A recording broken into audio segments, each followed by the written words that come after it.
ચૈતર વસાવાને આજે કોર્ટની અંદર એટલે કે હાઈકોર્ટની અંદર સુનાવણી હતી જામીન અંગેની, પરંતુ એની અંદર સૌથી મોટો એક ધડાકો જોવા મળ્યો છે. ચૈતરભાઈ વસાવાની મુશ્કેલીમાં નવો વધારો સામે આવ્યો છે. ચૈતરભાઈ વસાવાને હવે કેટલા દિવસ હજુ જેલની અંદર રહેવું પડશે અને ક્યારે મળશે જામીન, વિસ્તાર સાથે વાત કરવી છે. મિત્રો, વિડીયોની અંદર બન્યા રહેશો અને સબસ્ક્રાઈબ કરવાનું ભૂલતા નહીં. ન્યાય મંદિર ન્યૂઝ ચેનલની અંદર તમારા દરેક મિત્રોનું સ્વાગત કરું છું.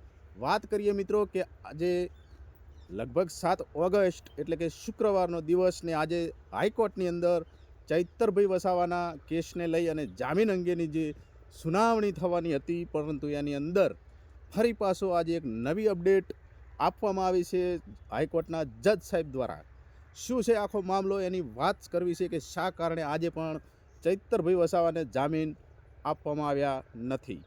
તો મિત્રો, વાત કરીએ કે 2023ની અંદર જે ચૈતરભાઈ વસાવાએ વનકર્મી અધિકારીઓને ઘરે બોલાવી અને જે એમના ઉપર મારવાનો, લાફા મારવાનો, ગાળાગાળી કરવાનો, એક રાઉન્ડ ફાયર કરવાનો, હવાની અંદર આવા અનેક ગંભીર ગુનાઓ એમના ઉપર લગાવવામાં આવ્યા છે.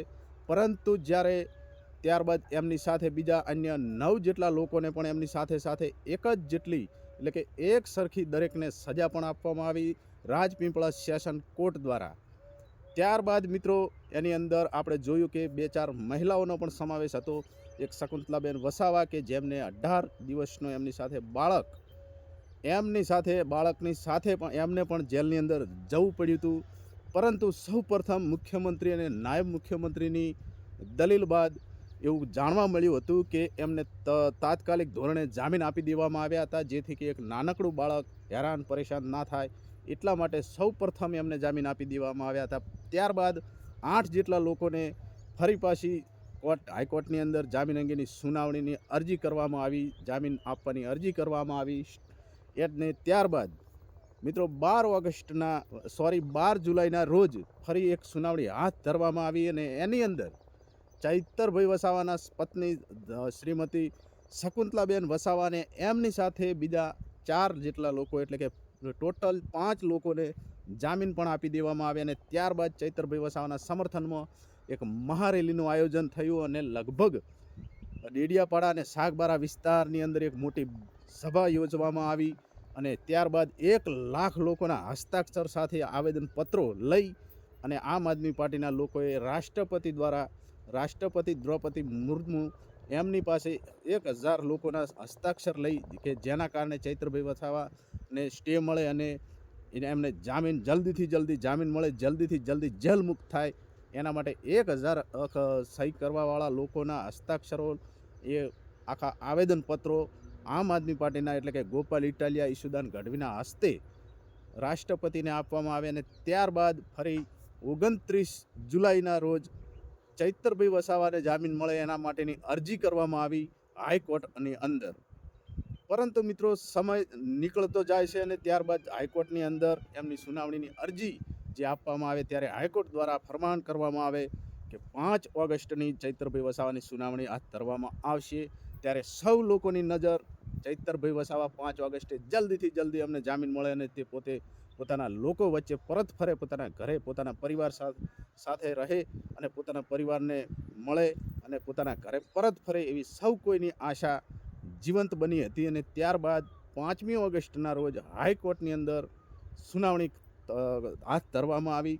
પરંતુ એ દિવસે જ્યારે સરકારી વકીલની દલીલો થઈ અને ચૈતરભાઈ વસાવાની જે લીગલ વકીલોની ટીમ દ્વારા પણ સતત 3.5 કલાક જેટલી દલીલો કરવામાં આવી, પરંતુ એની અંદર સરકારી વકીલે પણ એમને સામે દલીલો કરવામાં આવી અને એની અંદર એવું જાણવા મળ્યું કે ચૈતરભાઈ વસાવાએ જ્યારે જે આ ઘટનાક્રમ ઘટ્યો હતો એ દિવસે જે લાફાકાંડ થયો હતો, ગોળીબાર થયો હતો, હવાની અંદર રાઉન્ડ ફાયરિંગ થયા હતા, એના પછી જાણવા મળ્યું કે 4 દિવસ પછી આ વનકર્મી અધિકારીઓએ FIR કરાવી હતી, ફરિયાદ કરવામાં આવી હતી. તો જજ સાહેબ દ્વારા પૂછવામાં આવ્યું કે જ્યારે ઘટના ઘટી તો એ દિવસે કેમ ફરિયાદ ના થઈ અને 4 દિવસ બાદ ફરિયાદ થવામાં આવી. ત્યારબાદ એ દલીલ સાંભળી અને એના પછી પાછા પરંતુ કે કેવા પ્રકારની ગાળાગાળી થઈ, કેવા પ્રકારના લાફા મારવામાં આવ્યા, કઈ રીતે લાફો માર્યો, કોને કોને લાફો માર્યો, કોણ કોણ સમાવેશ હતું, તો એની અંદર પણ ફેરબદલી જોવા મળી.